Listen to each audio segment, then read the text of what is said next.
for fans. And in it, you can find opinion articles, podcasts, including ours truly, and also modalidades, if you will. We're also on Patreon, patreon.com/Benfica Independent, where you can get merch, you can sign to get exclusive content, and share your Benfiquismo.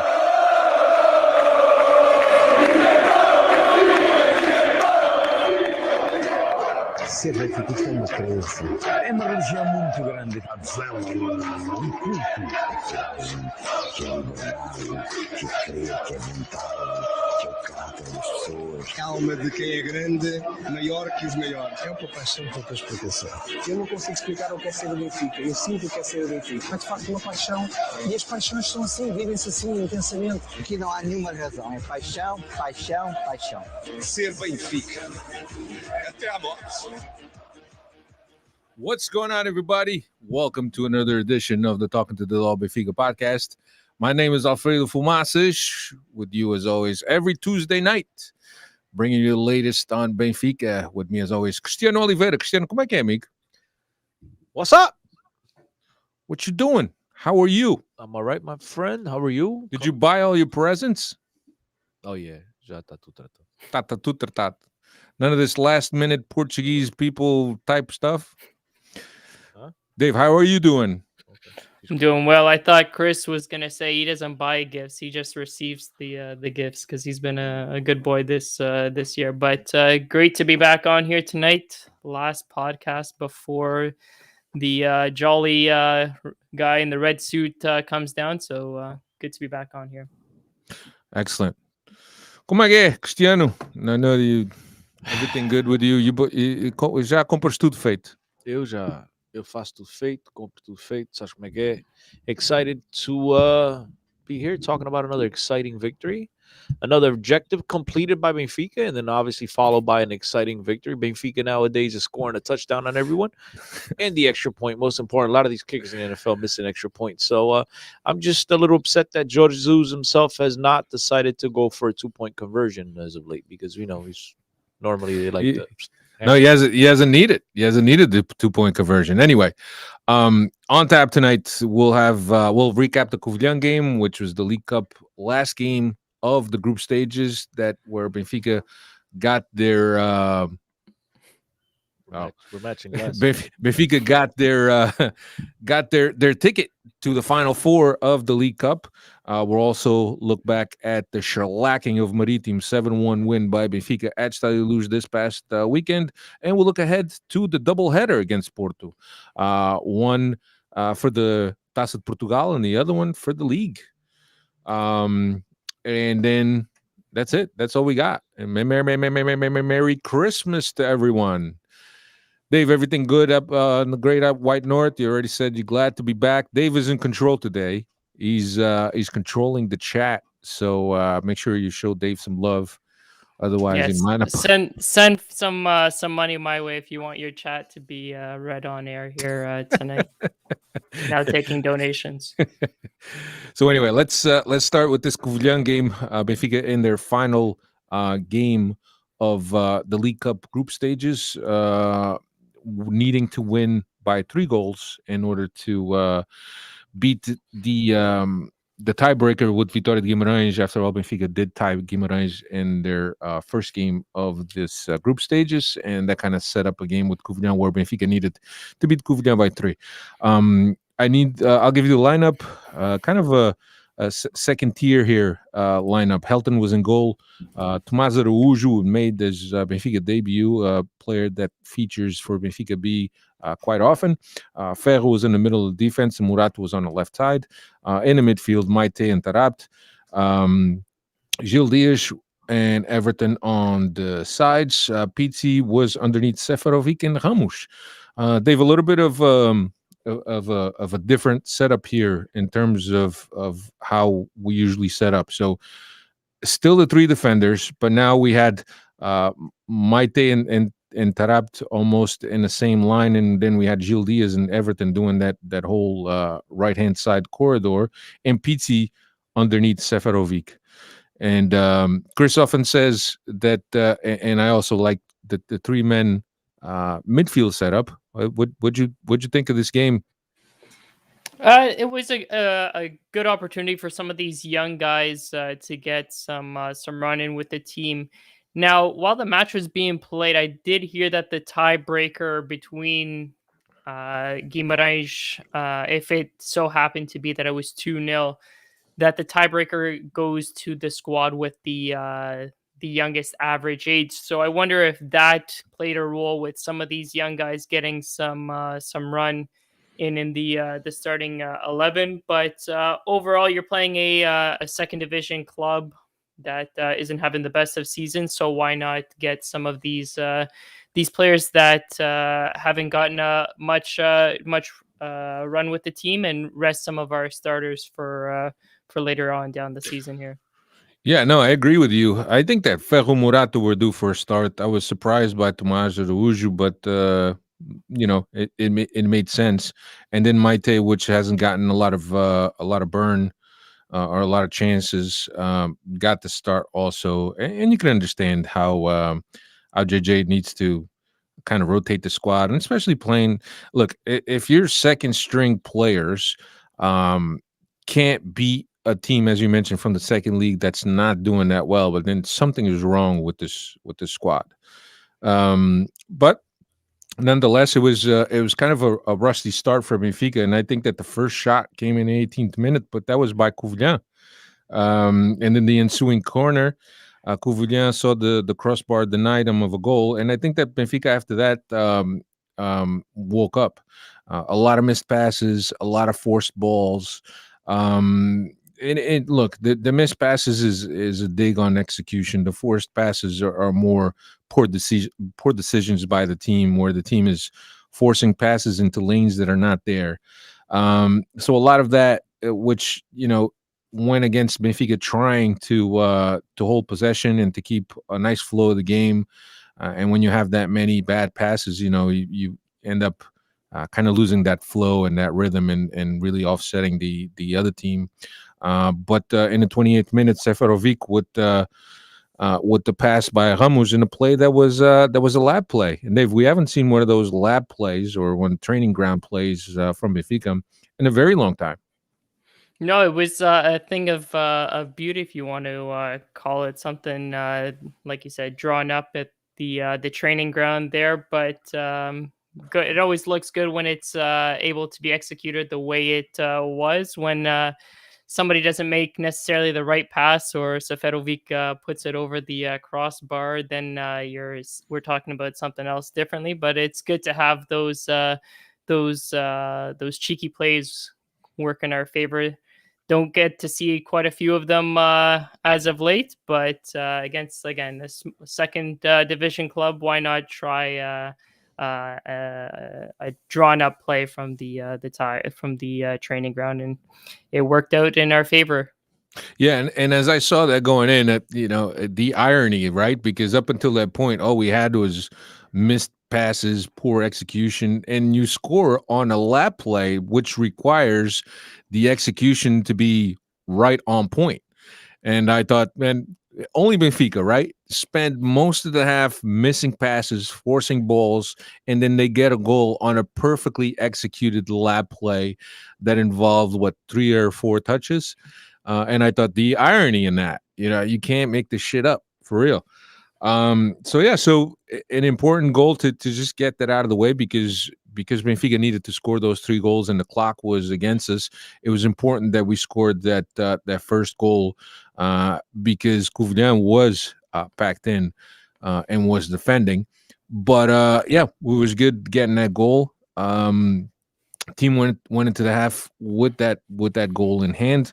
JJ, or actually it wasn't JJ, it was João Deus, made 3 changes at the half. He brought in Paul Bernard for Maite, which completely passed the game, passed him by. He just did not look interested at all. He's just like I don't know, man. It's hard to get a read on him, man. And you could say, yeah, he doesn't look interested. He kind of looks out of it. Doesn't look like he belongs. And then is playing doesn't really do him any justice. You could have that whole body language about you, where you're just like, you're nonchalant, just walking around, running around, whatever, not really doing anything purposeful, and your playing kind of speaks for you. But in this case, neither his playing nor his body language were going for him. So it kind of made sense that he took him. I think one of the commentators on Sport TV at the 20-something minute, he said, I think that he should take Maite out, because he's not doing anything, and he's just a player that's not really helping or giving Benfica what they need, which was somebody going forward. So Bernardo for Maite, Rafa for Pizzi, and Darwin for Seferovic. So brought in the big guns in Rafa and Darwin. And then in the 65th minute, you brought Yaremchuk for Ferro, and lo and behold, you bring Yaremchuk in the middle. You move Darwin to the left, which he had been up top when he came in for Seferovic, and now all of a sudden, Darwin flourishes, right? So the first goal in the 68th minute off of a PK on Rafa, which Darwin scored, and then in the 73rd minute, the 3-0, Darwin from an assist from Bernardo for Paul Bernardo, right? Is it? Yeah, Paul Bernardo. 3-0, and basically put the Benfica fans at rest with those 3 goals. And then we still had a chance to see Almeida come in for Gonçalo Ramos. But yeah, win for Benfica, 3-0 as we needed. Didn't have to go through that initial 30 minutes of the first half the way we did, but that's what Benfica likes to do to us. They like. We're also missing there that Cuvia also got a red card there in the 39th minute. Oh yeah, sorry. Opened up. Helped us. Yeah, it kind of opened up some more space here for us, and gave us the opportunity to kind of bring on some of these more attack-minded players, all in which fell in our favor, and ultimately we got the 3-0 scoreline which we were looking for. Yeah, and I also thought that, so Benfica playing against 10 men, sooner or later this Covilhã team was going to break down in terms of physical effort and stamina, and I think that Benfica took advantage of that once they did, and obviously playing with 10 men for all of the second half and some of the first half didn't really help Covilhã, but usually sometimes it happens that a team with 10 men plays better than 11 men, and especially when you need to pack it in and defend. But I always thought that Benfica, with the legs that they had and with the horses that they brought in Rafa and Darwin, that they were going to be able to break through at some point as tired legs came about. So nonetheless, good win for Benfica. On to the next round, or to the Final Four. And the Final Four is what I wrote it here. Final Four, Benfica now sets up a match against Boa Vista at Estádio Luz on the 25th. And the other 2 teams that are in the Final Four are Sporting and Santa Clara. Sporting will host Santa Clara on the 26th. And I figure that's Monday and Tuesday. They're all in Leiria, though. The Final Four tournament is going to be played in Leiria. So I think the 25th is Monday, the 26th is Tuesday. I think the final is probably the Saturday or Sunday, if I'm not mistaken. 25th is Tuesday, 26th is the Wednesday, and then it usually falls on the following Sunday. League Cup Final Four in Leiria. Yeah. Yep. Hey, I gotta say this. We're gonna play a Boa Vista who had a very impressive win, who slapped the crap out of Sporting Braga. I don't think anyone saw that one coming. What was it, 5-1, 5-0, something like that? Yeah. They scored 5. Put up a manito. Boa Vista with Petit at the helm just took over. Yeah, Petit, who a lot of Lagartos and Dragões like to say they normally lay down for Benfica. So, Petit's done a tremendous job there. So credit to him. I think on paper, all of us looking at that one matchup, we all figured it would be Benfica against Sporting Braga, but credit to Boa Vista. They did what they had to do, and Benfica handled their business. And on to another League Cup Final Four. Now it's like this big event, like the NCAA's Final Four. Chris, what'd you think of the... Do they cut down the nets, Dave, after they reach the final? You Jesus and Escadot cutting the nets? Not like that. Chris, what'd you think of the Covilhã game? I thought it was a game. You thought it was a good game? I Is didn't that say a good game. I said I thought it was a game. It was a game. Look, Benfica. Benfica did just enough. I mean, I think if Benfica do go ahead and bring home the Connect, they should send one of those participation trophies to the goalkeeper from Sporting Covilhã, who obviously had a hand in, in Or this not. result. A hand or not. No, yeah, well, no pun intended. But yeah, look, Benfica did just enough. You know, what do you really expect from Yeah. that lineup?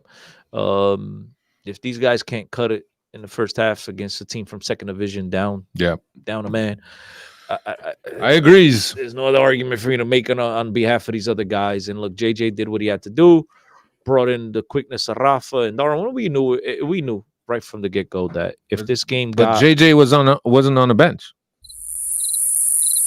come on, foda-se, ouve lá, Alfred. We'll get into that in the Marítimo game, but Alfred, like we had a conversation with you today, and I'll have this conversation with you.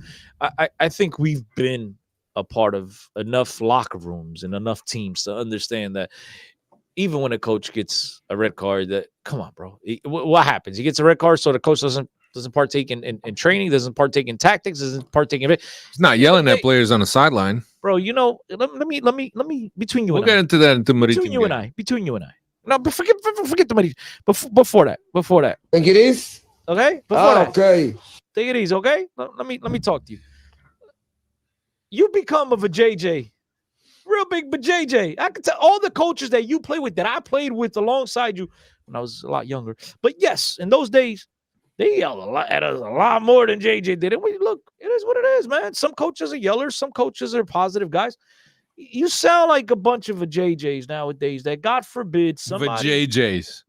God forbid somebody I thought you were raises talking their- about JJ, but JJ, not God a forbid somebody JJ. raises their voice at you, you're ready to like throw in your towel and like, "Apa, caga nisto." Nah, pa, ovla. Look, I understand he treats some players like garbage, but at the end of the day, if you win, it cures all. And right now, these players aren't being productive. And you know how it is. The first thing in society, really, if you really look at it, before we look at ourselves in the mirror and we reflect on what really is going on in our little world, we point the finger at someone else. And I know right now we're not happy with JJ's performance. Yada, yada, yada. But look, at the end of the day, it's another objective. Dave, beat Kiev. Boo, people give him the flag. Did what you had to do against Sporting Covilhã. Yo, at the end of the day, it's just cha-ching, cha-ching, cha-ching. It's objective after objective, right? This is all we wanted to get through. We shall see. Dave stays quiet. Dave don't want to get involved. I was gonna chime in about the Marítimo game, but go ahead. save that. No, not yet. No, not yet. Dave, some Covilhã stats so we could move on. Well, not too much. We covered it mostly here, but Benfica is now qualified for the League Cup semifinals for a 12th out of 15th possible times. The only times that they didn't qualify for the Final Four were 2008, 2018, and 2020. Yeah, last year with JJ. Did not qualify for the Final Four. Oh, man, JJ is the worst. Yeah, but that was COVID. But now they qualify for the Final Four. But according to our friend Alfredo, he doesn't get the credit. Is Manuel de Deus? What's his name? Manuel João de Deus. He gets the credit. So on the when you go to Wikipedia, I'm not saying that he gets the Manuel credit. Jesus makes it to the Final Four. No, I'm not saying that he gets the credit. I'm not saying that JJ doesn't deserve the credit. look, anytime Benfica But beats a you're Sporting, saying that it's a good day. JJ operated the substitutions and wasn't really JJ operating the substitutions. How do you know? It was João de Deus. Estás maluco? João Deus disse ao Luizão. He was the one that filled out the card that gave to Luizão. Mas quem disse, ô, gajo? Aí, Mr. Referee. What about the Que earpiece? substituição. Aí, cara, beleza, treinador, vamos falar. Yo, what about the earpiece? The earpiece, he always has that earpiece. That's to the guy that's all the way up in the rafters where Oh, they what they- release Vitória. You know what religious people like to call him? Jesus. Jesus. He's speaking to Jesus up there. You're talking about Jesus was talking to Deus. Or was Deus Yeah, not listening that to one got me JJ? confused earlier today as well. That's a confusing one. I mean, I could see somebody rolling up a blunt like, God, Jesus, Deus, fudeu, agora. Like people, cara, quem que é o treinador? It's kind of like, dude, where's my car? Where'd I park my car? Dude, where's my Nuno Espírito Santo is available too. Might as well bring him in, make it the holy trifecta too. That's while you're at it, bro. And then you bring a Bruxo from Pinto da Costa, and like, yo, it's done. Nobody's gonna be They're taking up. They're on the payroll. They're on the paper. 15,000 a year, bro. 15,000 a year, baby. That's easy. Yo, that's with vacation included. Burn some Mira. But Mija. apparently that doctor was on our payroll too, isn't it? Yo, Carlos made it, the doctor. Yeah, we didn't. The gynecologist is here. Chris, you weren't here, so we haven't said hello to the Freddies. I know. I You're the one that gives all the love to the Freddies. Freddy's, what's up? Oh, it's 150. Continue, Michael. Michael, what's up, 15 man? a year. Just want to get 15 a month. a month.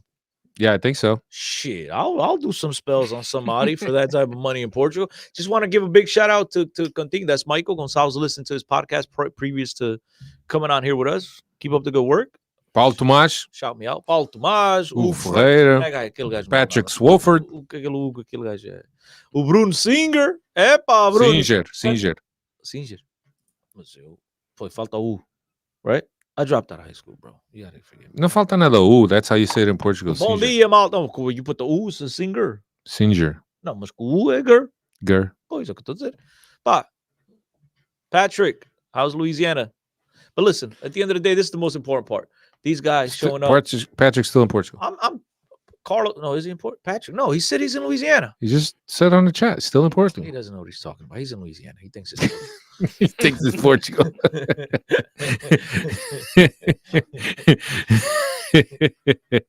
Tá lá no meio dos porcos, cara. Ele pensa tá em Portugal. É Louisiana, pá. Mas é. No, it's Portugal. Yeah, it's fantastic. Look, I'm just glad. Patrick, Carlos... where are you at in Portugal exactly? No, I'm gonna say Mortosa City. He's being pretty adamant. I think he's in Portugal now. He's in Portugal. He's in Portugal. I think Where's he at in Portugal? We narrowed it down. He's in Portugal. We'll wait for his answer. No, that's not the one.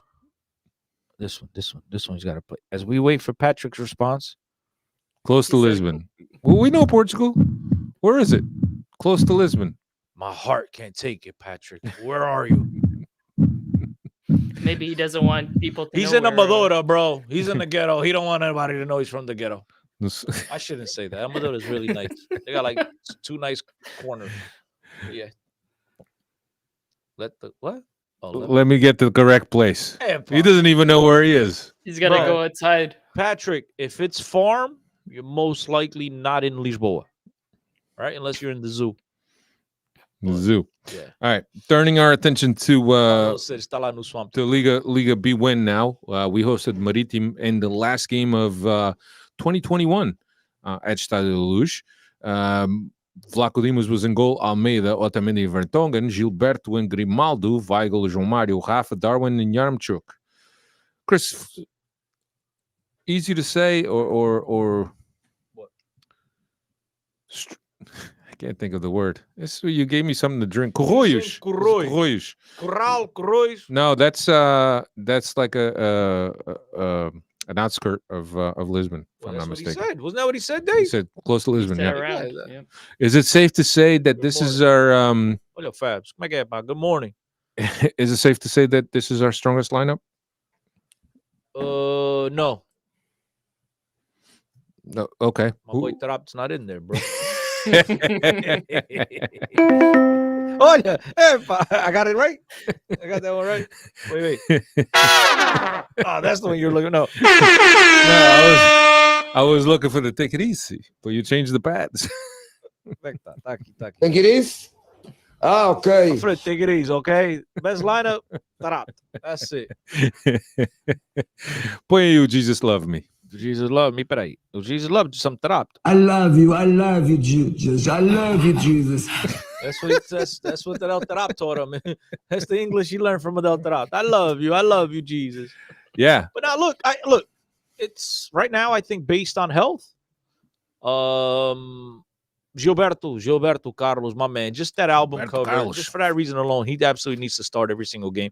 And obviously, like that, I think somebody mentioned Andre Almeida. Yeah, you can shout out Andre Almeida, but André Almeida. É o quê? O André Almeida vai ter 48 anos e vai ter sido titular do Benfica. André Almeida came in the 86th minute or 83rd minute against Covilhã, and the 3 times that he had to touch the ball, 3 fouls. He picked up a yellow card Hey. for persistent fouling. He gets his money worth. He gets his money worth. That's the one thing about Gilberto Carlos is that when he plays, he's going to get dirty. He's going to get involved. And you could always count on my man to give it his all 100%. And so credit to him. I mentioned right at the beginning of the Champions League campaign for Benfica when he scored a golazo. I said, look, right there. That was it Champions League? No, we tied 0-0. What is the qualifier? The Champions League Yes, I knew. Even when I'm wrong, I'm right. But I said right then and there, Ballon d'Or. That's my Ballon d'Or guy right now. He's the leader in the clubhouse. He's got more goals. Think about it. He's got more goals in the Liga than Lionel Messi does. So right there, he's leader in the clubhouse. Fantastic. I don't know, man. I think that Gilberto is becoming or probably is already a fan favorite. It's crazy how fan favorite. All jokes aside, I like to kid around So, a lot. That's how bad our right back position is that you're actually Yes and no. you Alfredo. take a guy. You're being unfair. Okay, I'm not being unfair. Here's where I'm coming from, right? You take a guy, right? That all you have to praise is his effort and his raça, and not much more after that. He scored a couple goals, right? But not much more after that, and that's all you got to praise him for effort. It's like we used to praise Servi all the time. But you're being unfair. Okay, why? Being unfair because he's actually. Yes, you're right. I often come on a podcast and I say, look, when you're a professional player, and at least at this level, at Benfica level, right? And the one thing we could praise you for is your effort, bro. Maybe you shouldn't be here, right? And I've because at this rate, everyone should have this type of effort and this type of ability, this type of skill wise to make a difference. But the thing is that he's actually turned this season around when he came over. But that goes to show you how fragile our fan base is, right? They went from absolutely despising the guy last year to now he's had. I was going to say a couple, but it's more than a couple. He's had a really nice start to the season here. And all of a sudden, he's a fan favorite. And so that goes to show you that he's actually turned it around. He's picked up his game. And yes, you're still right. Our right back position is still in shambles. But I think he's the one guy that I think has made the most of it, most of his opportunity. And so credit to him. He could have just, put his head down. He could have done, which is something I'm really upset about, and we'll get into Everton, but he could have done what Everton then get his agent involved and start bitching and complaining. And that's when I, going back 10 minutes ago, and I'm like, come on, Alfredo, when you become so soft. I think nowadays it's a lot easier to just point the finger rather than put your head down and work hard. And I think Gilberto's done that. Credit to him. And look, he's had good performances. So it's not just the guys playing and, we're praising the guy because he's putting in the shift. No. He's putting in the shift and he's playing well. So credit to him, credit to the coaching staff, but most importantly, credit to him for not giving up. Credit to him for picking up his head and just saying, look, I'm going to do the best that I got to do. Similar to like we praised Seferovic 3 years ago when he went a whole preseason not playing a single minute. The Jonas gets hurt and he steps in and he finishes the season with 30-plus goals, right? We praise the guy for having that fortitude to come in week out and fight for his place. And so I think we should praise a guy like Everton. I think it's a little bit different than a Servi. I mean, look, go look at Everton. I'm not Everton, Gilberto, and he's probably in a year and a half. He's had half the goals already that Servi scored at Benfica from the right back position. No, I don't disagree. But as you mentioned, that it speaks volumes about our depth over at right back. When Gilberto is the one guy that we're saying, yeah, I want Gilberto to start. I don't want any other right back on there. Forget Lázaro, forget Gonçalves, forget André Almeida. I want Gilberto Carlos.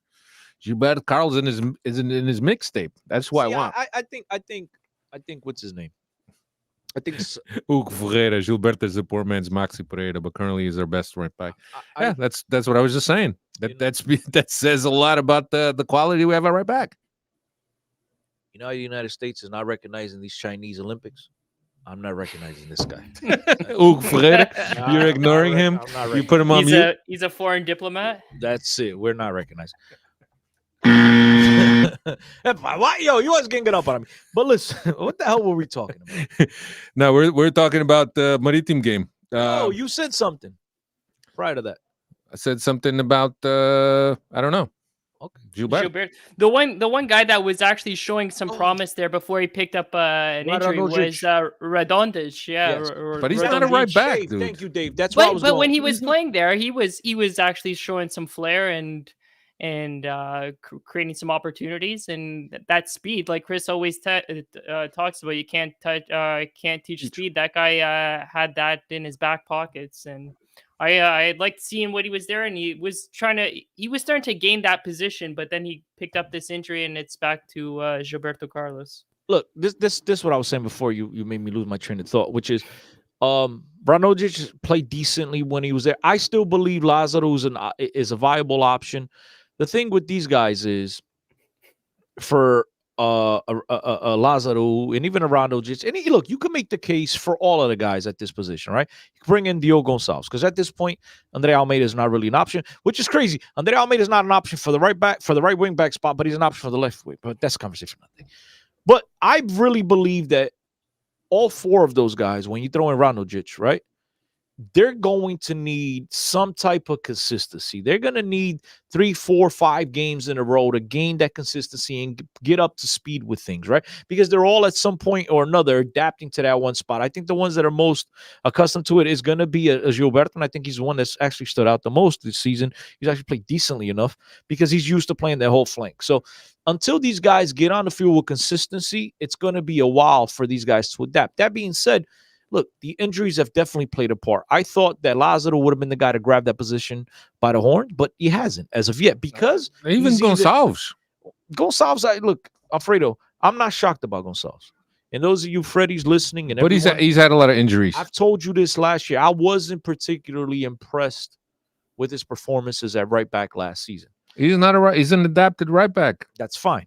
But again, my criticism with his wasn't defending. I could understand a guy that's being adapted at that position, not dealing with the overruns, not overlaps, and the runs behind his back, and not dealing with the defending aspect of things. But going forward, I thought he left a lot there to be desired. And so I'm being, and again, you guys can roll back the tape. You'll see I'm not surprised that he's really struggling. But the other guys, and like I said, I'll throw him in there. It's going to take 3, 4, 5 games for these guys to get up to speed with things. And so until then, we don't really know what we have at that position, which is sad. We have plenty of options, but injuries keep derailing their progress. So, all right, let's get back to the game before you derail this conversation. 3 minutes in, 1-0 Darwin, assist by Rafa. 8 minutes in, 2-0 Darwin, assist by João Mário, and then in the 34th minute, 3-0 Gilberto Carlos with an assist from Rafa. So Benfica getting on the board early, and really. All right, let's get into this JJ not on the sidelines conversation.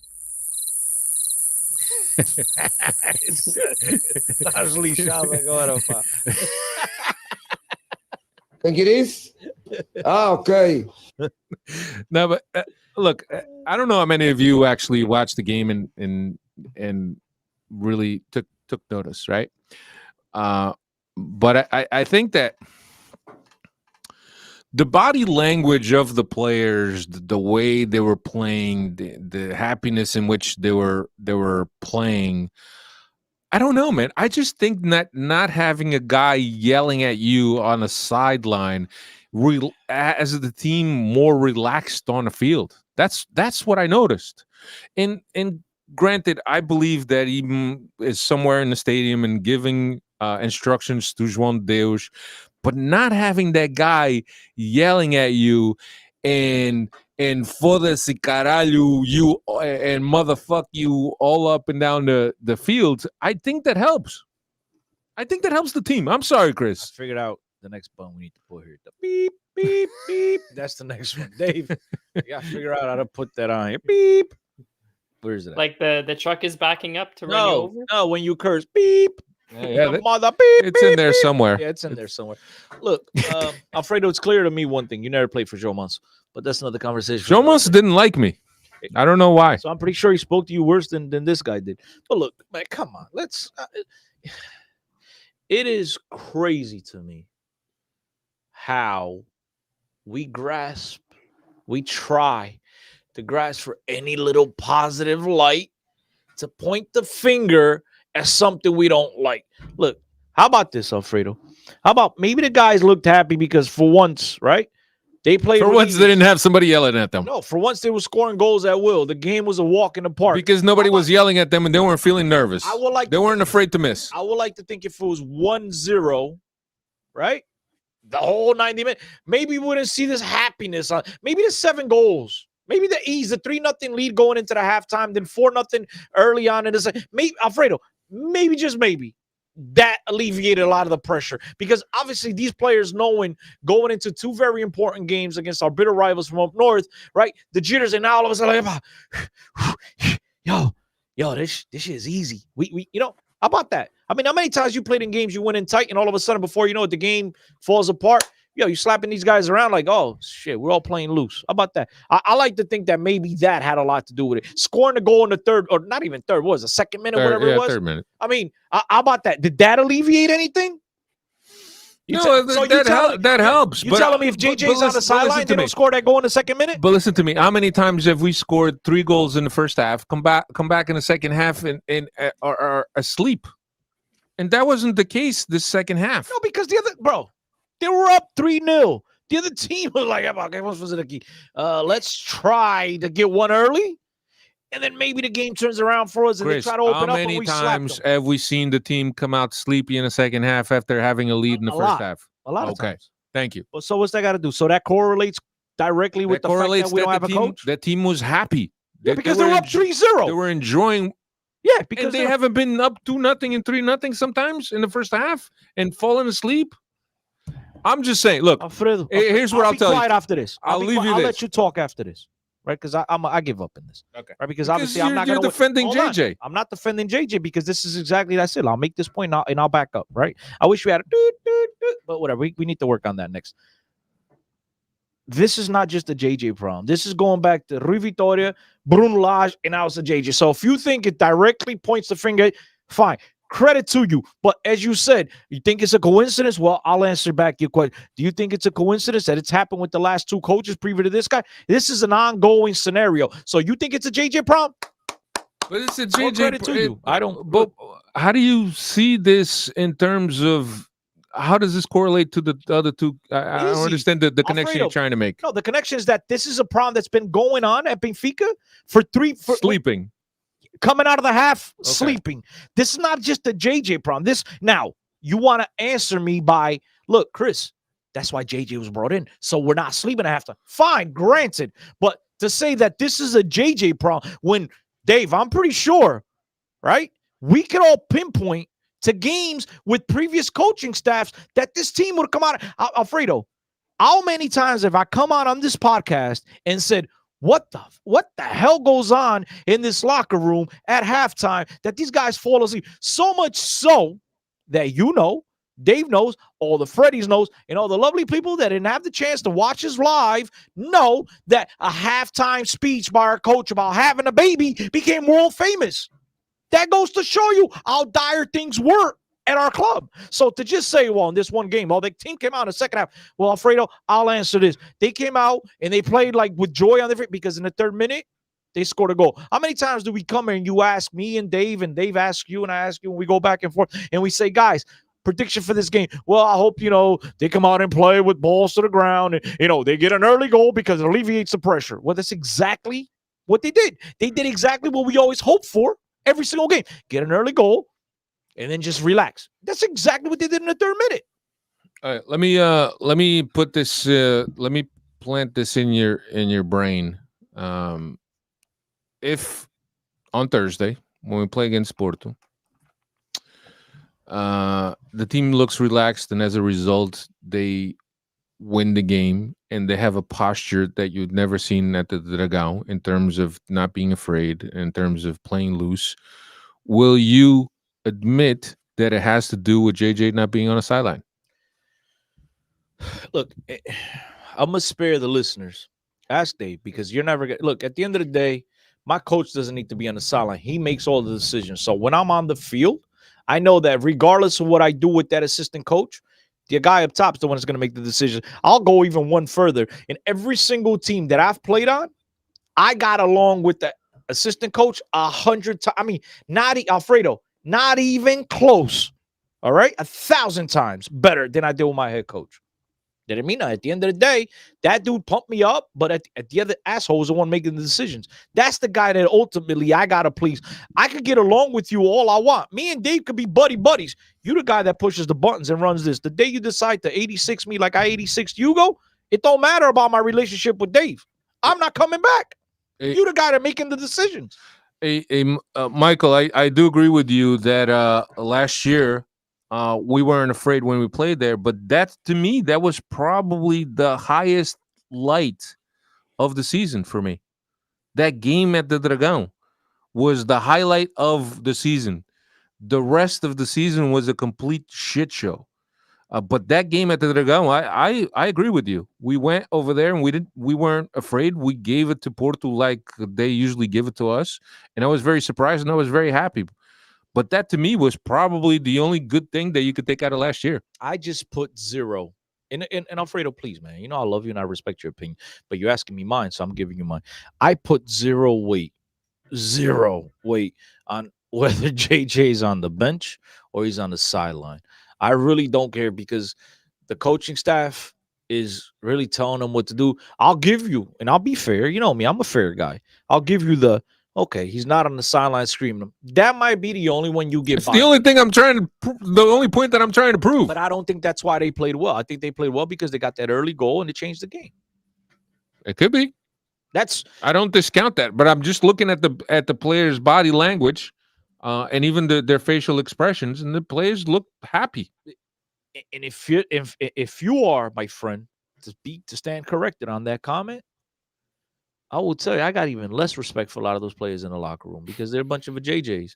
So every time here we go again with the VJJs. I'm being polite. You know, you like to use the beep button. I don't want to use but that could get confused with JJ. Peanut butter and jellies. I don't know, VJJs. VJJs. Vanilla and jelly jellies. I don't know, whatever. But the point is that these players have a history that you and I have been privileged into conversations, right? Where they are basically explaining to us that there's a little group in this locker room that runs things, that really keeps the temperature up or down, whatever. They really, organize and they control everything inside that locker room. If that's the case, that once again, they're unhappy with and I'm not telling them not to be unhappy. I mean, obviously, we're going to go through ups and downs, but they're unhappy. So therefore, we're going to quit on the team again. I got a big problem with that, man. Look, you have to be a professional.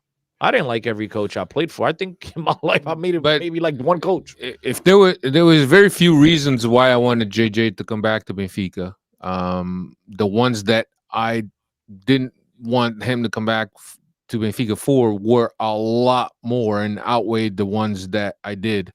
But one of the ones that was that JJ was not going to tolerate these little groups in the locker room taking over and being a cancer in the locker room. That was one of the things that I felt that JJ would straighten out.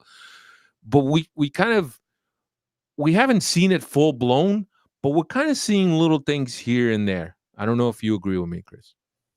Look, dude, you and I talked about this, and Dave, poor Dave, he just sits there quiet half the time. Like, I can't believe this guy's talking trash. But it's okay, Dave. You can speak out loud. You and I talked about this so many times last year, about these players' performances. Read the Joaquin Carapinho after you're done. Read this. I will. I'll let Dave speak. So like that, Dave talk. But we talked about how these players ultimately didn't live up to their expectations. They didn't do what they were supposed to do. We know that I firmly, guys, and look, take it for what you want, right? Take it for what you will. I firmly believe to my core, based on what I was told and promised and the whole nine, JJ would have, had it not been for COVID, there are 3 or 4 players on this current roster that wouldn't have been on the scene. I think JJ would have, he came in with that attitude that he was going to change things. Now, you and I, Dave and everybody listening, but you and I really attacked this point last year when we were frazzled by what the hell's going on and confused, which was, what coach is this? this is not the coach we all expected, and you admitted it yourself, right? I don't And want we to talk saw- about last year. Okay, but we saw that JJ on the side. It felt like, a little baby pouting because he didn't get his way, right? Would you admit to that? Just say yes or no. Would you admit to that? Sure. So maybe one of the reasons why he was pouting was because he wasn't able to do and get the roster makeover that he wanted. Maybe. Now, I'm tired of I'll defend the guy till the cows come home for last year, right? Because I believe a lot more in that whole COVID situation than you do. But this year, yes, there's been a lot of games that you've been disappointed. But in this game, I think the early goal really alleviated things. The pressure took that pressure off of him, and the players went on to went on to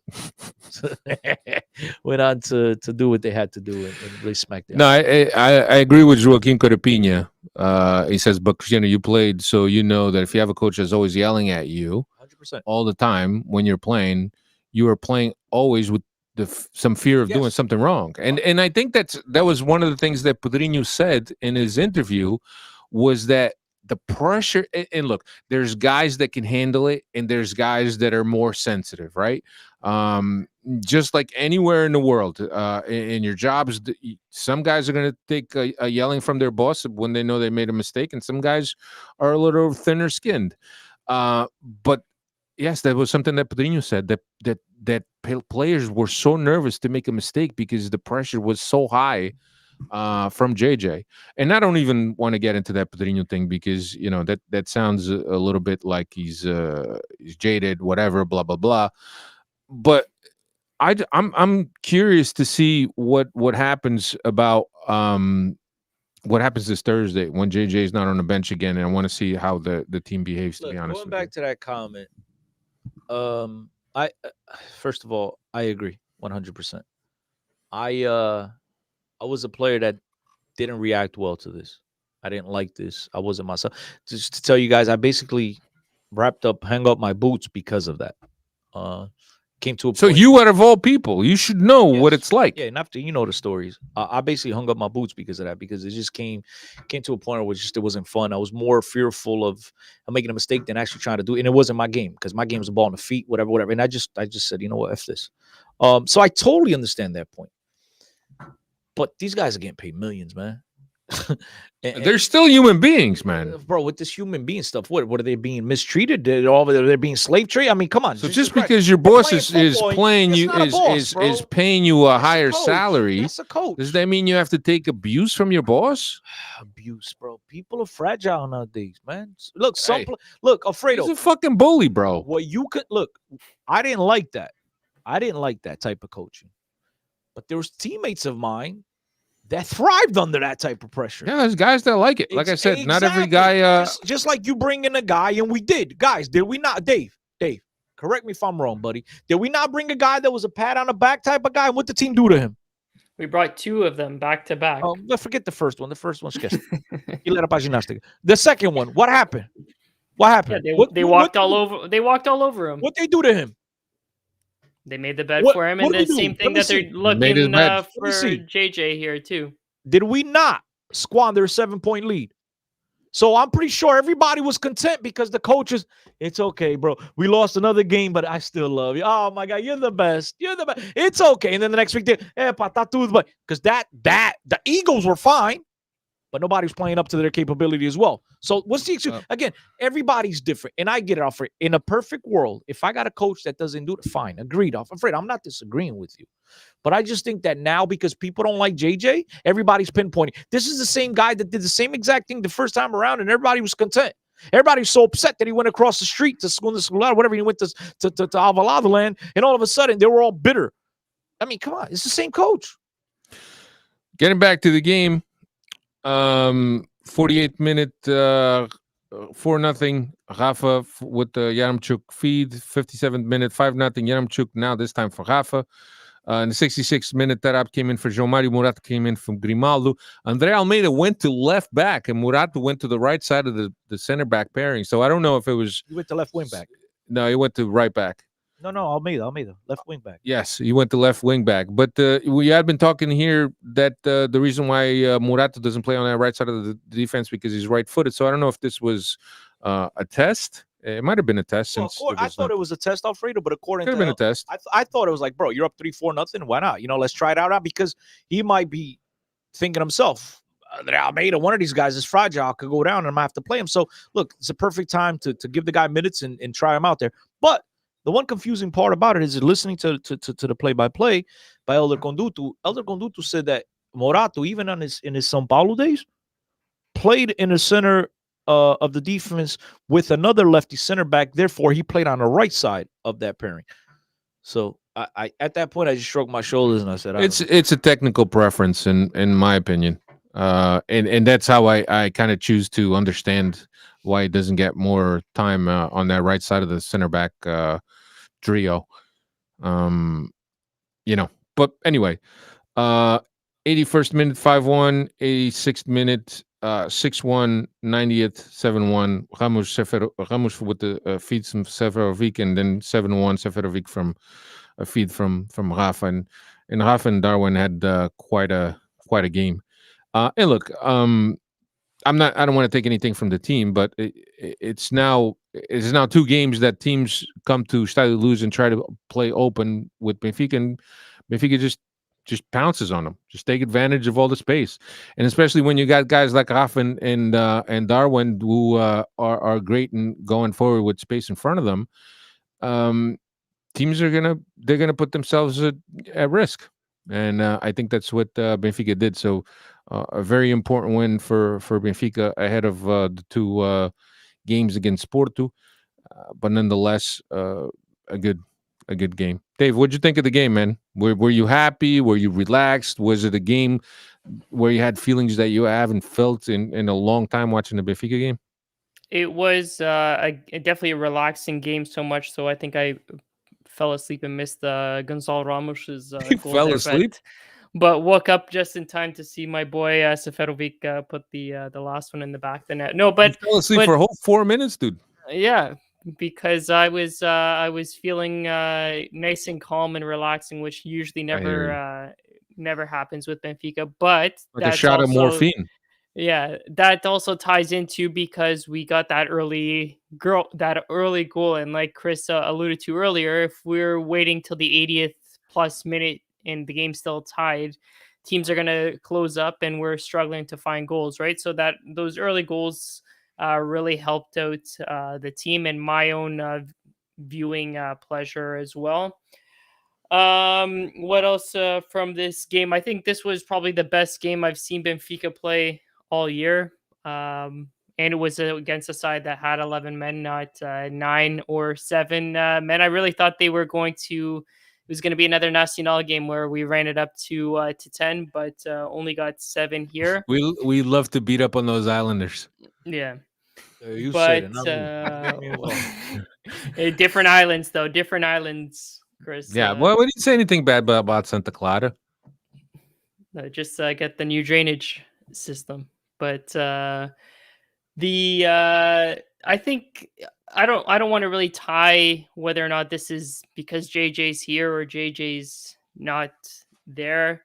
If that's the case, that JJ is not there and these players are happy that he's not there, then it just goes to show that the inmates are still running the jail from within, and JJ hasn't been able to crack the code on them either. But at the end of the day, we shouldn't be really nitpicking about why they won 7-1 or who did it with the substitutions that they made. These score lines don't come too often, so let's enjoy it. And 3 points, and it was a nice score line for the team here. Look, last thing on JJ, I don't think, for those of you, Alfredo, I think you're included, but for those of you in the chat and those listening, I think you got good news coming in the new year. I don't think JJ, and again, just nothing, no inside, nothing, just a hunch. I don't think JJ will be back, so you might get a nice Christmas and New Year gift for you guys. I think if I'm him, I leave. I got 6 months left as opposed to a 3-year deal. I'll leave. But that's Chris. let me. I just wanted to say that. Yeah, no, but let me ask you something, and I don't know if I should be asking you because I think you've already spoken enough tonight. But let me ask you this. Nice, bro. Let me ask you this. What do you make of this whole circus about the Flamengo president being in Portugal and being interested in interviewing all these Portuguese coaches, with JJ included. Him already publicly saying that they're looking at JJ as an option. Then JJ was out having coffee with a representative. I don't know if it was the president or not. His agent. What do you make of this whole circus?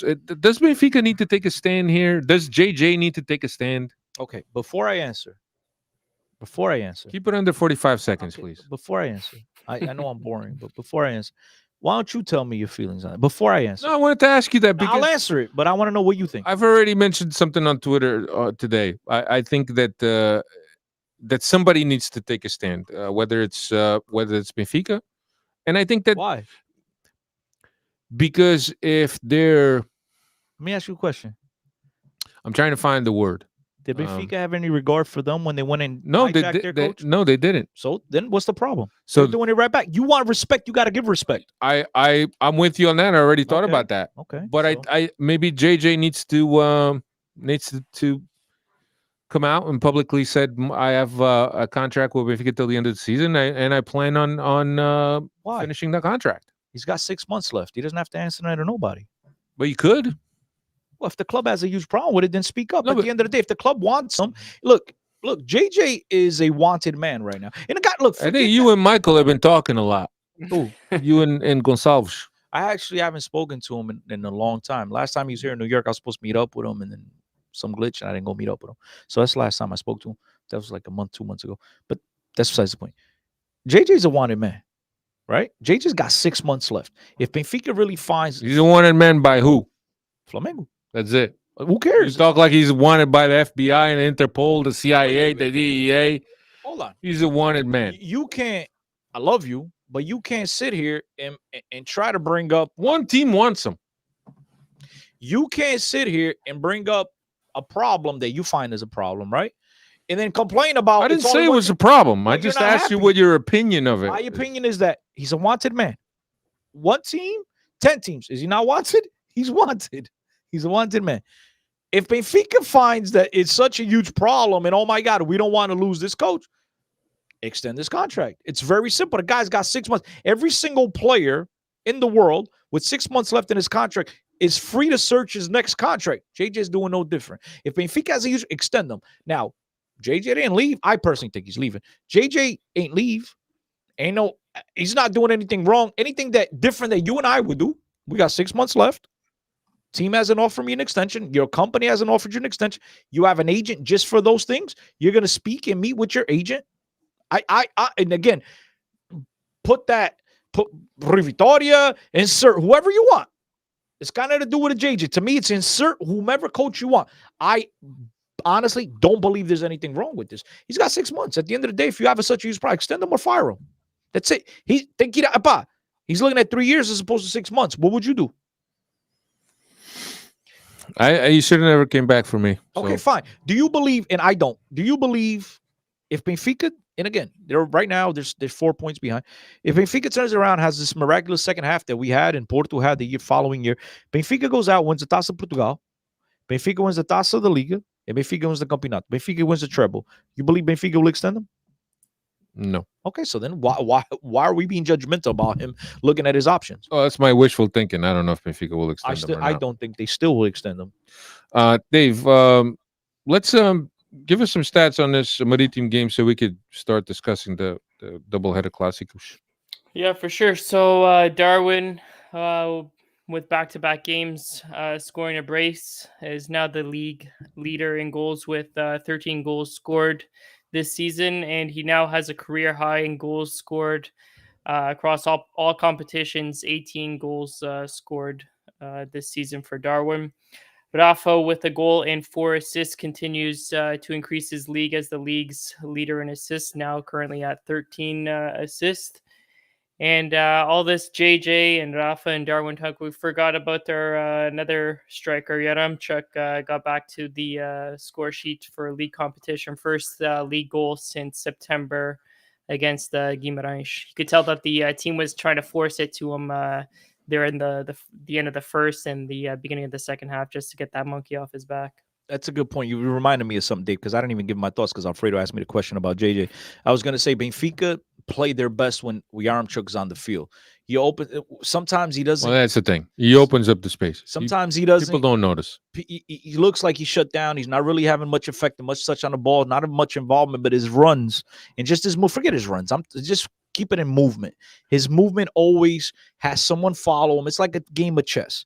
You move here, you cover. And in order to cover him, it leaves a gaping hole. And then that's where the Darwins and the Rafa come in. They fill those spaces.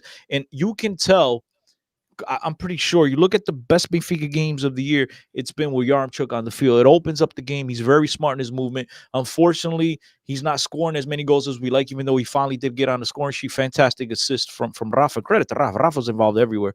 But it's a totally different ball game when Yaremchuk's on the field.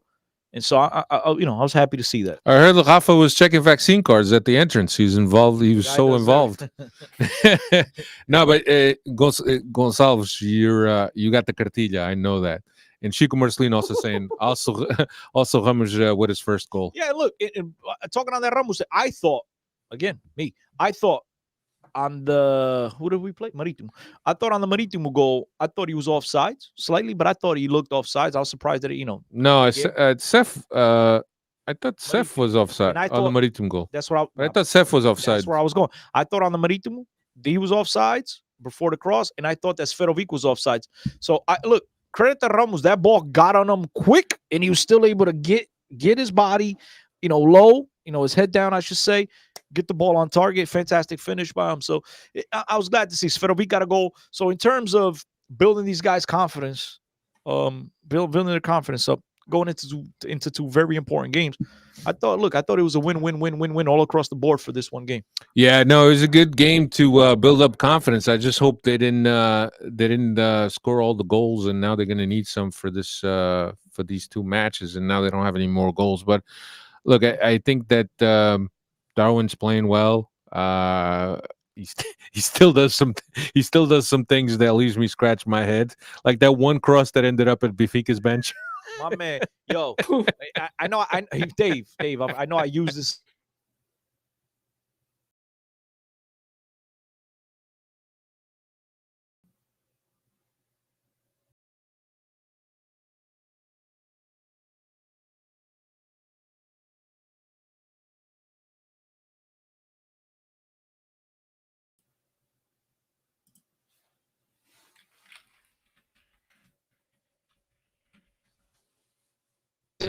I'm not exactly his biggest fan, but brother,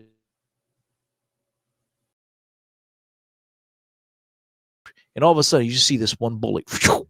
My man, he had a rocket up his ass. You could tell he is playing in 6th, 7th gear while everybody else is at max fit. Even Rafa next to him, he looks so fantastic job by him.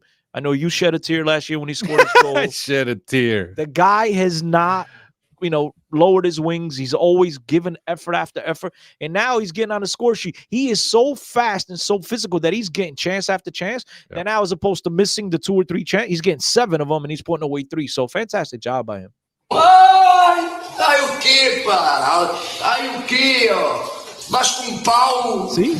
I hate to be the bearer of bad news, but you guys froze there for about like a minute and a half. And, I didn't say anything. A minute and a half. It's your internet, Dave. You're running the show, bro. No. Everyone else is saying that they could only see me moving around, and you guys. It's all right. I didn't say anything useful. Anyway. Yeah, it was just Cristiano blabbing anyway. This right here, guys. Before you shed that tear, and Darwin came back, this is what JJ said to him. Ai o quê, pá? Ai o quê, ó? Mas com pau. That motivated him. See, so for those of you saying that he bashes up, that motivated him. That's the line. I love you, Jesus. I love you, Jesus. And that's what Darwin said to him after he keep getting his confidence in the starts. Tarap taught him that in English.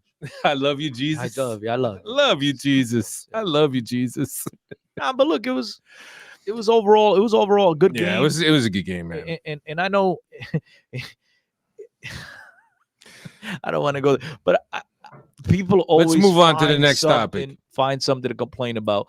And okay, maybe he should have brought in Paulo Bernardo. But look, I think he worried about getting the players that will play in these next two games, getting their confidence up. This was a good game to go into these two games at the Dragão on a high. And look, even when we win 7-1, somebody always finds something to complain about. So credit to them, credit to João de Deus for motivating this team and having this team playing with high spirits. And so hopefully he goes into the Dragão and he has the same effect on this team. Now the Dragão, Thursday is the Taça game, the Taça de Portugal game at the Dragão. And then, is it Sunday or Monday, Dave?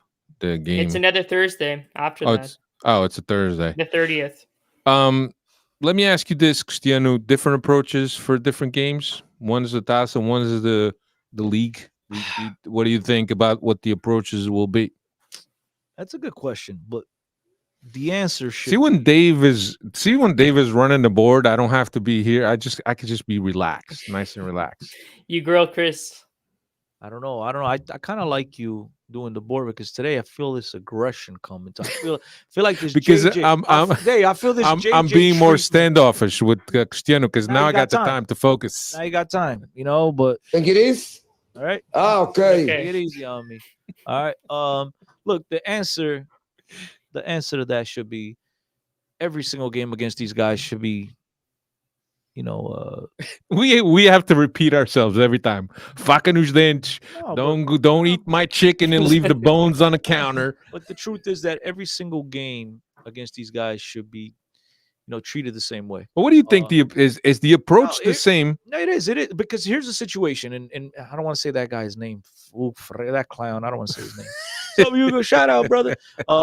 We talked about this today, and he feels, and I can't disagree. It's Ladrão, not Dragão. I can't disagree, but he feels that this one game on Thursday is more important than the following game because not only do you have an opportunity to win another cup, but you also knock out a rival that's directly competing for that cup. I get that whole thing, but I kind of look. It's 50-50. I kind of feel the same way. If Benfica lose the following Thursday, and then they're really out of the race for the Campeonato. So at the end of the day, the most important cup in Portugal is the Campeonato. I know the Taça is important. We've won 3 or 4 in the last 30-something years. So I get the importance of the cup, and I believe we should attack every single game with the same mentality.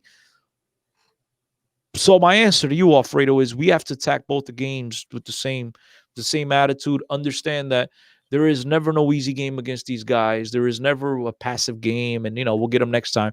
No, go in, handle this game. And I mean, guys, repeat over and over. We say it every single, it doesn't matter who we're playing, right? It's just always the most important game is the next game, the game that's in front of you. And Benfica should come in with their strongest lineup and put it convincing because not only will that be important to stay alive in the competition, but it'll be a domino effect because just like I spoke about this Marítimo game and the confidence trickling into this very important game on Thursday, the confidence could also go on to that next game on, for the Campeonato.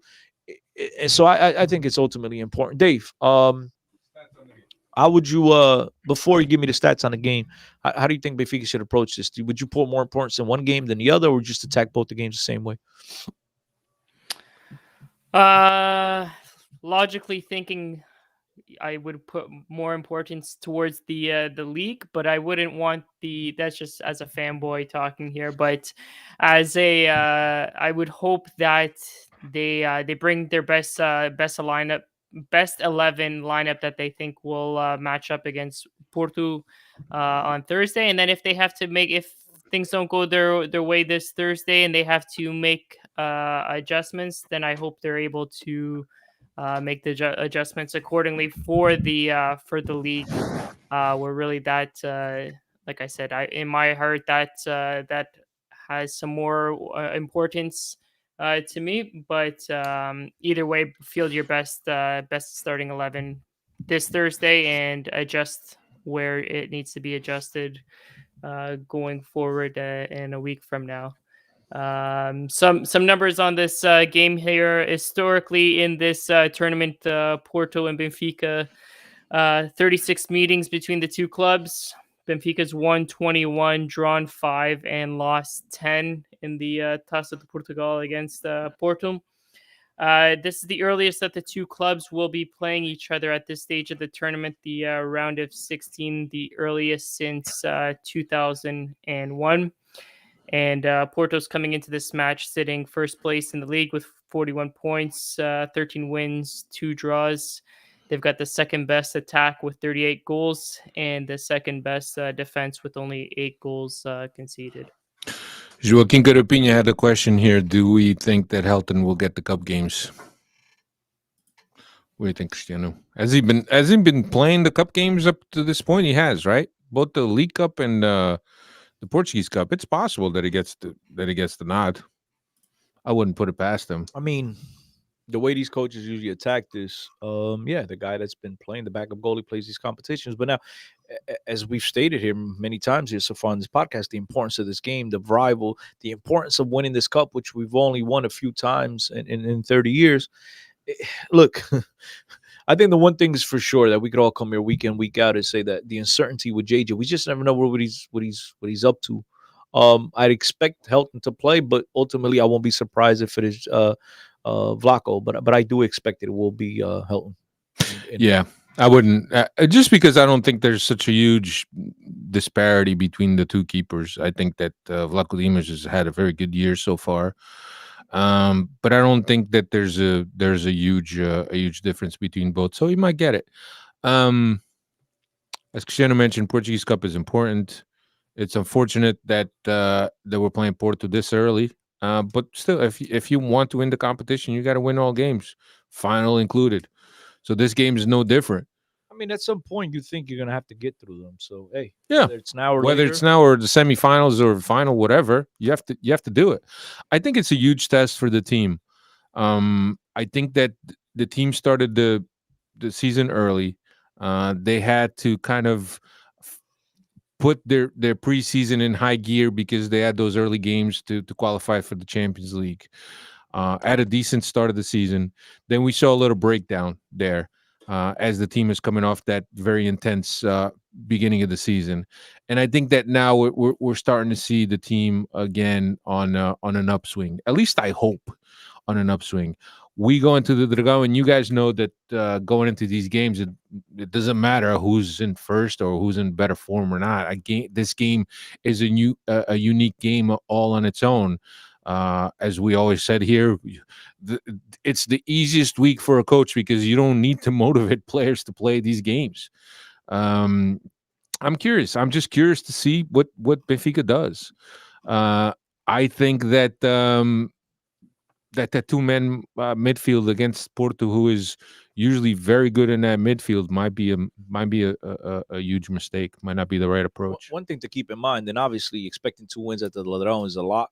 But if Benfica find a way to pull this off and win 2 games back-to-back, this could absolutely jumpstart us to a fantastic second half of the season and derail Porto's season. So I know it's a lot to ask for, but Benfica do have the players. They have the ability to do so. But when we play at that stadium, we look like a shell of ourselves. I don't understand why. The last time we won there, Rafa and João Felix getting the goals. But that was, I believe, in March of 2019. It's a lot to ask. Yeah, that was the game that turned the season around. Right? It was. After that game, spectacular performance by Samaris that one day. Benfica had a hell of a game. No, he did. Samaris did play well. Yeah, that one tackle, game-saving tackle at the end of the game. So, and again, Benfica went there, played them eye to eye. They did what they had to do. Now, I know Benfica, the last time they were there, we all had ecstatic at the way that Benfica confronted this game, the attitude, the aggressiveness. Unfortunately, did not get the result that we wanted. A draw is all we came out with. But again, tomorrow, Thursday is another opportunity to write, the history book. It's another one of those games that's going to go down in your careers if you do well. And the players on both sides. So all eyes in Portugal will be watching. But at the same time, Benfica understand that in Porto as well. I'm pretty sure Porto is being fed this by the shovel, which is, look, we have an opportunity to bury these guys, knock them out of the Taça, and ultimately knock them out of the race for the Campeonato. And those guys are eating that every single morning. And we just hope that Benfica and JJ and everybody in charge of this club is really force-feeding that as well to Benfica and get these guys' mentality that they can themselves derail their bitter rivals from up north as well. Yeah. And it's always a motivation like that. We have a chance to put these guys away. and Porto drives or thrives on that motivation. How many times have we gotten to a point that we could put the dagger in Porto, and we've missed out on that opportunity, or we didn't execute on that opportunity? Michael Gonçalves is asking, if we lose both games, do you think JJ is on the next flight to Rio in January? I think that if he agrees with Flamengo, I think that January is a start. I think he's gone regardless. Like I said, it's a Either personal whether in opinion. January at the end of the season. No. I think he's gone. Win 2 games, lose 2 games, tie 2 games. I think he's gone. I think Flamengo's not going to wait for him until June. Yeah. I think he's going to have to look at and his options. And here's the thing, right? You're out of the Portuguese Cup, right? Just suppose, right? Hypothetically, you're out of the Portuguese Cup. You're 7 points back. Yeah, and this assuming that we're going to lose both games, obviously, which I hope we don't. 7 points back from the lead, also assuming that Sporting is going to win their games, and you're right in January. Would you still have what you could still make third place or maybe second place for the Champions League, or you could still make that run. You still have the Champions League knockout stages at the end of February. Is that a good enough time to bring a coach in? So you basically in January have January to the next very important games. If you're not including the Taça de Cerveja, it's February 23rd against Ajax. So technically you have almost 2 months to really write the new script. Right. I mean, Do you think that's enough time for a coach to come in? I mean, look, we saw the last time we fired Rui Victorias and we brought in Bruno Lage. Yeah, but you're talking about a guy that was already in a structure that's very in tune with what Rui Vitória was doing with the but team. How do you? But we don't know who they're bringing in. That's true. So or you think they're going to bring him Verissimo? It could be Rui Victorias. He's available. Victorias for a repeat. Não digas isso, pá. I'm just saying. There's also an international break there in January too. That at the end of January, that will give the coach some time to get accustomed practice to the with the B players. team. With the B team. Yeah. Well, as of late, we haven't had too many international call-ups though. That's good. Keep it that way. Yeah, I know. Got to, but they've been injury related. So, I just want to say I finally agree with you regarding the Cartilla. I'm starting to wonder because our boy Michael says, "Give me Marcelo Gallardo." He's either in sync with me or he's been listening to me. I don't know, but I'm starting to believe he's gotten the Cartilla because that's what I've been screaming about. Off air, on air for a while now. That's who I absolutely would go get. They're obviously in their break as well in Argentina with the Clausura and Apertura. I don't know how it works, but I just know they're called Clausura and Apertura. I don't know which one is now, but it's one of them. It's a 50-50. Yeah. Joaquin, we mentioned here, at least I mentioned that Renato Paiva would be a good going choice. to LAFC. Renato Paiva is going to LAFC? LAFC, ladies and gentlemen. You heard it here first. Renato Paiva. Don't hold me to it, bro, but that's where he's going. Don't hold me to it, but that's where he's going. That's where he's going, bro. Yeah, I'd be curious.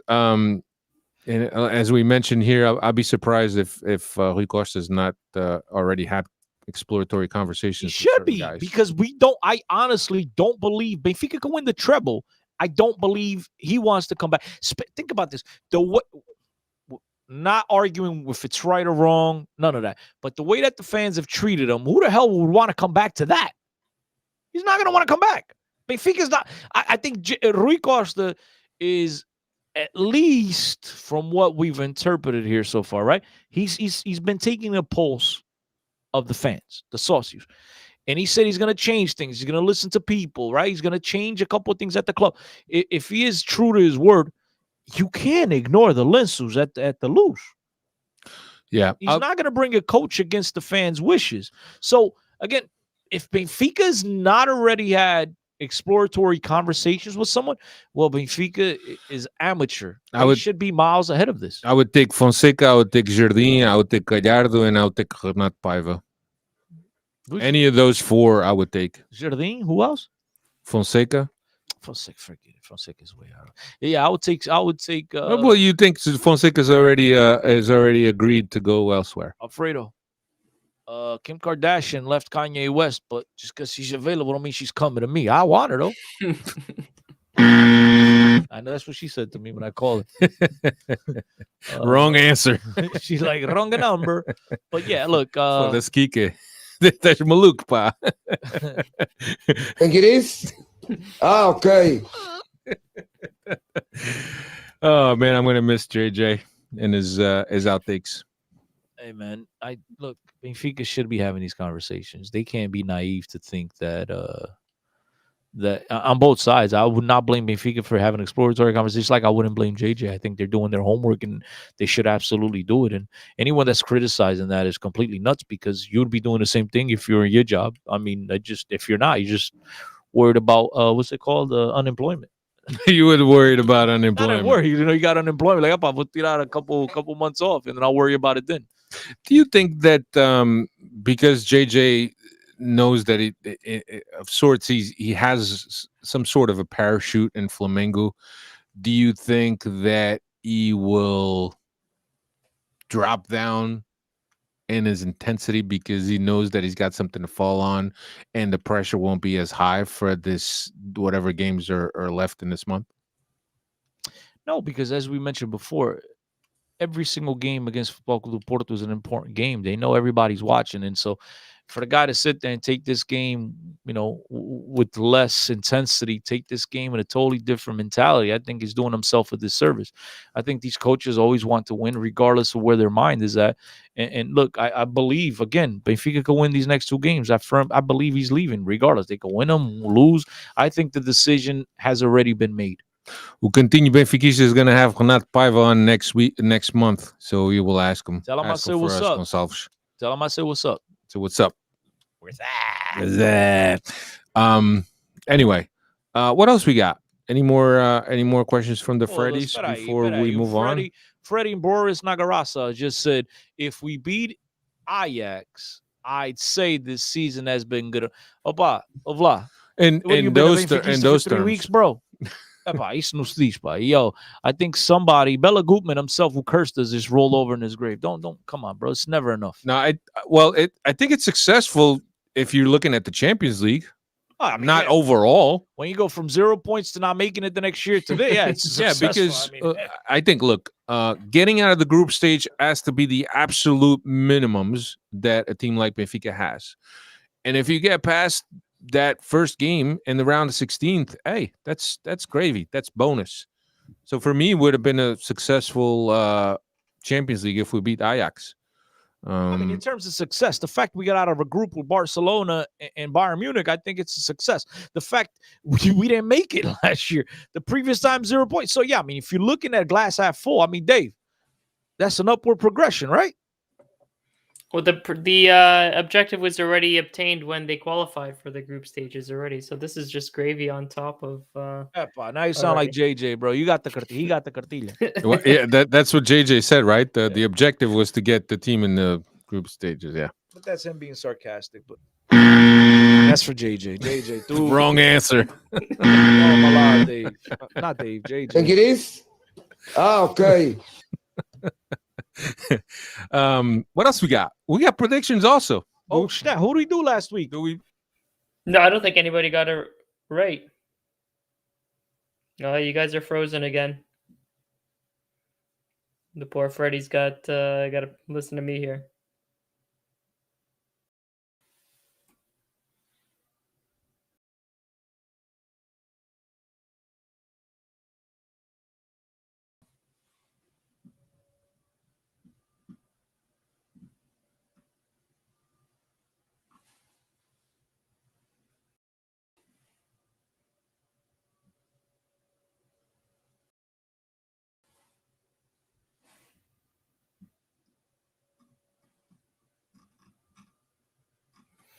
We'll throw it out to the Freddies. What's the predictions here for this upcoming Thursday's match against the Dragons up north here? You guys are tired of hearing of Chris. Yeah. We'll throw it out to the Freddies. I'll see what the Freddies are saying here about the predictions here.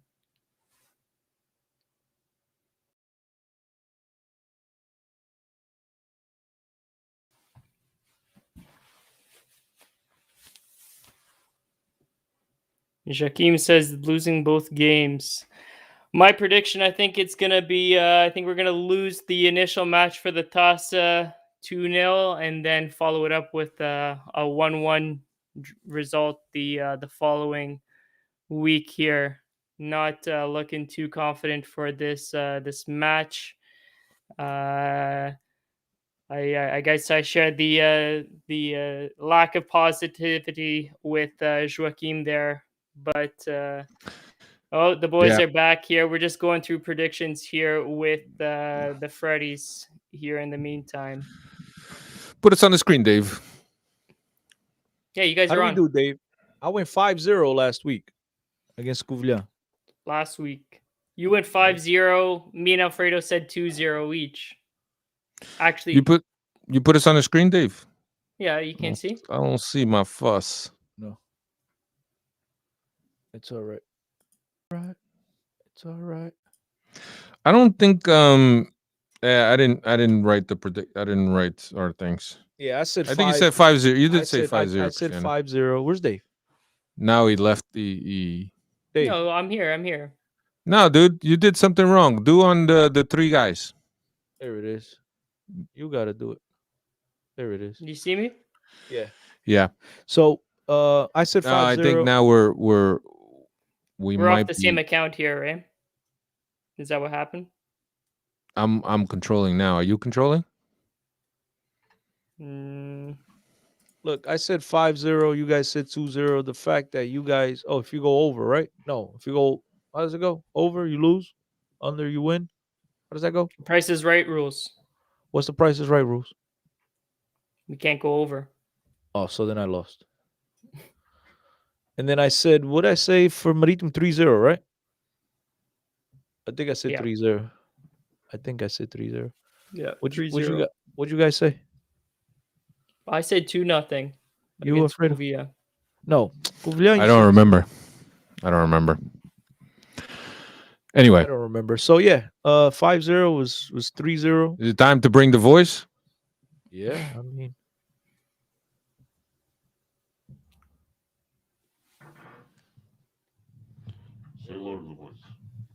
what's up, voice? Welcome once again to another Benfica podcast. Hello, Today Cristiano. we're How previewing are you? the Futebol Clube de Porto game. What are your thoughts? My thoughts is that Benfica is going to go up north and they're going to spank Porto in the ass. Bad, bad, bad. Bad boys. Spank him in the ass like and say, you're my bitch. Wow, you sound like an aggressive voice today. Is everything all right? Do you have your Wheaties? this I've had a morning? couple cocktails. I'm not feeling too well. As a matter of fact, I think I'm feeling a little oozy. Oh, you're feeling the way I hope Sérgio Conceição feels after this game. But I was just drinking some whiskey, and the whiskey's telling me that Benfica is going to spank Porto. Sounds like you're drinking some whiskey there. It sounds like you drank the whole bottle, not some. There's a little bit left. Maybe some ice. So, voice. Your predictions on last week's Sporting the Covilhã game. Sporting Covilhã. Did you come close? Did Benfica impress you in that one game? I mean, that loose pony stallion, untrained stallion came off the bench and scored a golaço from like 50 yards out. What'd you think about that? I don't remember what I ate for breakfast. You're trying to ask me what I predicted last week? Okay. Before we let you go here, voice, what do you think about Jorge Jesus? Do you think he goes to Flamengo or he comes back? You should have already been in Ipanema Well, with a Ipanema tall Ipanema caipirinha can't afford him. and a morena. Epa! Did you know that I could rhyme? Copacabana. In Ipanema, sitting on the beach with a hot morena. Okay. Listen, you're getting out of hand, voice. I think we're gonna have to let you go today. Dave, say bye to the voice. Thank you for participating on another Benfica podcast. This is the most listened to portion of the program anywhere in the world, and in particular in Gafanha in Aveiro is number one.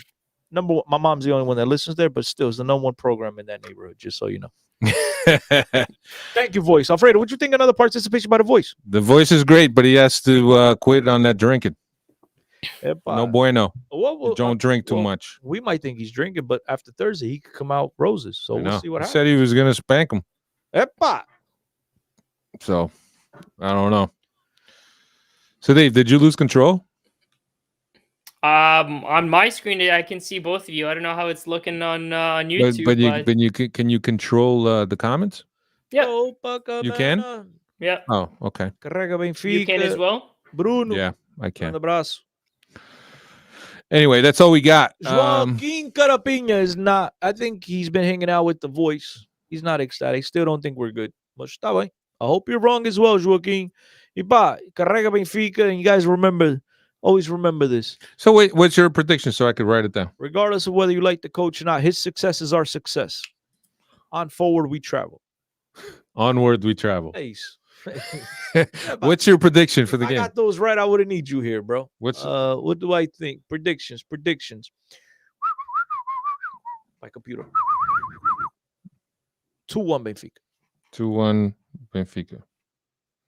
What about you, Dave?